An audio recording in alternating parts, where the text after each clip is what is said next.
જય દ્વારકાધીશ, જય શ્રી કૃષ્ણ ભગવાન. બધાને સવારમાં ગુડ મોર્નિંગ. અને અત્યારે આપણે ડાયરેક્ટ છીએ દ્વારકામાં. તો હેલો યુટ્યુબ ફેમિલી, કેમ છો બધા? મસ્ત અને મજામાં જશો ને? ફરીથી એક નવા વિડીયોમાં તમારું હાર્દિક સ્વાગત છે. મિત્રો, શું તમને ખબર છે અત્યારે હું ક્યાં છું? ઓલરેડી હાલમાં છું દ્વારકા સિટીમાં, જે દેવભૂમિ દ્વારકા, જ્યાં એમ કહેવાય છે કે કણ વસેલા છે દ્વારકાથી. ઓલરેડી આપણે દ્વારકા પહોંચી ગયા છીએ.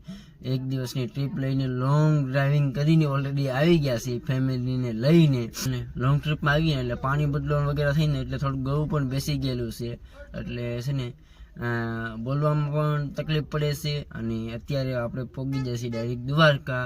હવે હું તમને દર્શન કરાવીશ, દ્વારકાધીશના દર્શન કરાવી દઈશ. એનું જે મેન વસ્તુ છે એ વસ્તુ હું તમને દેખાડીશ અને ડિટેલમાં થોડી વસ્તુ તમને કહીશ. તો બના રહો વિડીયોમાં. અને ફેમિલીને પણ સાથે લાવે છે, તો એ વહી ગઈ દર્શન કરવા, એ બધા વી ગયા દર્શન કરવા, અને હું જઈ ગયો પાછો. આપણે વિડીયો બનાવવાનો હોય છે એટલામાં. ફાઇનલ મિત્રો, જોઈ શકો છો, આ એરિયો આખો જોઈ શકો છો તમે. આ એરિયો જોઈને સમજી ગયા છો એટલે કઈ જગ્યાએ છું. અને જોઈ શકો છો સામે છે એક્ઝેક્ટ જે દ્વારકાધીશનું મંદિર. બાકી મિત્રો જોઈ શકો છો આ ગાડીનો એરિયો જુઓ. ગાડીનો જે પાર્ક લાઈન છે ને, એ એક તમે કોઈ દિવસ આવો કે ન આવો, પણ અહીંયા ફૂલ્લી ટ્રાફિક જ હોય છે, એટલી એક ધારી અરે. બાકી મિત્રો છે ને, આપણે છે ને ગઈકાલને ઓલરેડી અહીંયા દ્વારકા પહોંચી ગયેલા છીએ, પણ નાઇટ રોકાઈને આરામ કરીને આજે વિડીયો બનાવવાની શરૂઆત કરી છે રેડી.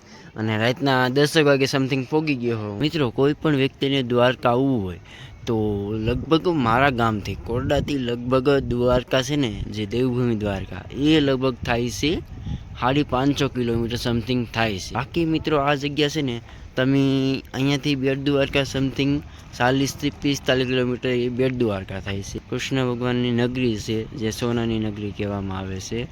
તો એ પણ મોસ્ટ વિઝિબલ પ્લેસ છે. મિત્રો, જો સવારમાં આપણે પૂગી જાય ને 6 વાગે, તો અહીંયા છે ને કોઈ પણ જાતનું એટલું ટ્રાફિક છે નહીં. જોઈ શકો છો આખો એરિયા હાવ ખાલી પડ્યો. બાકી સાંજે અમે જ્યારે આવ્યા ને ત્યારે એમાં હાલવાની જગ્યા નહોતી, એટલું ટ્રાફિક હતું.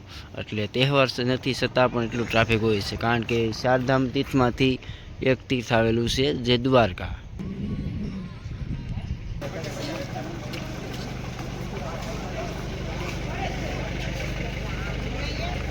ધ મોસ્ટ ઇમ્પોર્ટન્ટ સેતુ, સુદામા સેતુ.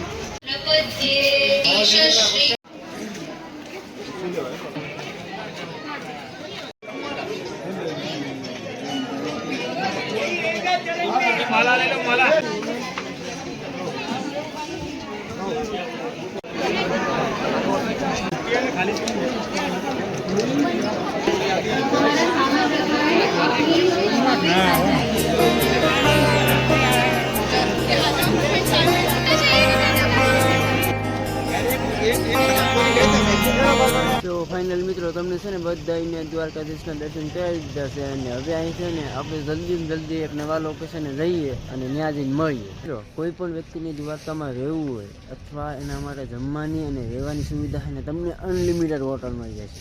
એટલે હોટલ છે ને, દરેક હોટલની પ્રાઇસ પણ અલગ હશે અને દરેક હોટલના ભાવ પણ અલગ હશે.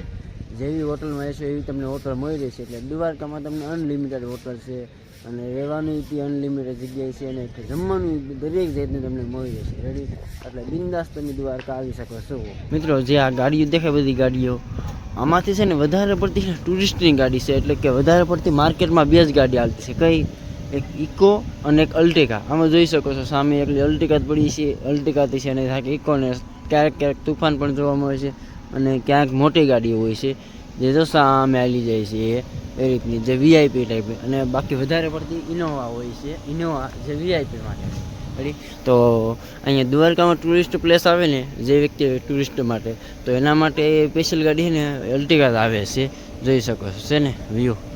અને સામે એકદમ છે દ્વારકાધીશનું મંદિર. મિત્રો, દ્વારકામાં છે ને થોડી ઠંડી આજે વધારે છે રેડી.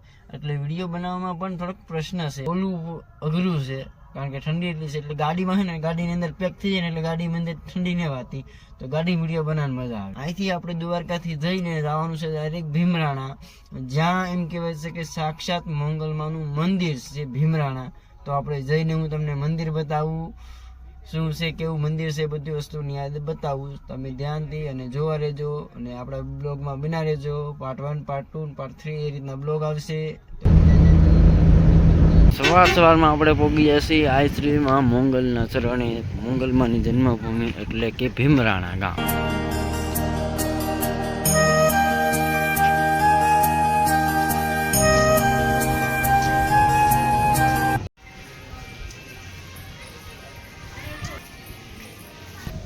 ફાઇનલી મિત્રો મેં તમને છે ને મોંગલમાના દર્શન પણ કરાવી દીધા છે અને અહીંયા છે ને એક ગૌશાળા છે જે મોંગલમાના ટ્રસ્ટ તરફથી ચાલે છે.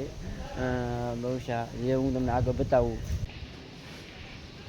અને મિત્રો જે સામે એક્ઝેક્ટ તમે જોઈ શકતા હશો એ છે ગૌશાળા, જે અહીંયા ગાયોનો વાસ છે. અને અહીંયા જે ઠંડી છે ને એના કારણે છે ને ગાયો છે ને બધી અંદર રાખાઈ ગયો છે.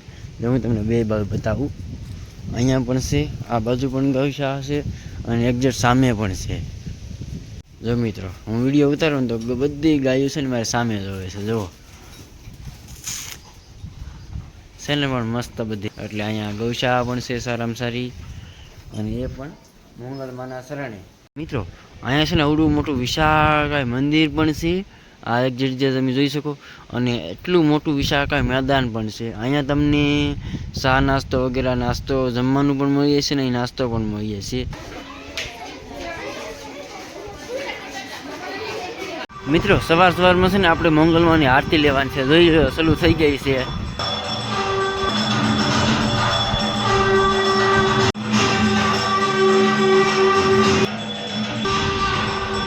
મિત્રો જે સામે એક્ઝેક્ટ મંદિર છે મોંગલમાનું એની જસ્ટ બાજુમાં છે અહીંયા જે તમને આ મંદિર સામે દેખાય ને જે હિંગળાજમાનું મંદિર છે.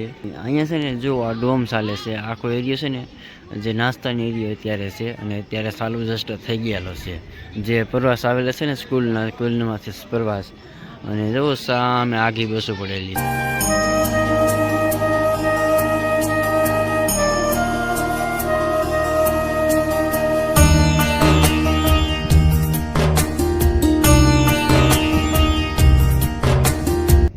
સામે છે મોંગલમાનું મંદિર જે ભીમરાણા ગામ છે. હવે જઈએ આપણે બેટ દ્વારકા સુદર્શન સેતુની મુલાકાતે. રોડ છે